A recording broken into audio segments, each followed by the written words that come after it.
How to redeem a Fortnite gift card on Xbox. Hey guys, and let's get started. On today's video, let's discuss the step-by-step instruction for redeeming the codes in Fortnite. So first step is going to the official code redemption website. Open any of your browser and type in fortnite.com/redeem and hit the enter button. This will take you to the sign in page. Now you have to use your Epic Games account that you use to play the Fortnite. Hereby you will get a box whereby you can enter the code. Once that is done, you just have to click the activate option. After that, just launch the Fortnite to automatically get your reward.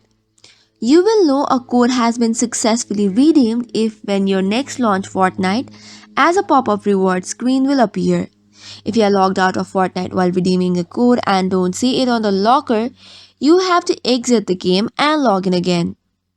So this is all for today's video. For more such contents, do not forget to hit the like and subscribe button. Thank you and keep watching.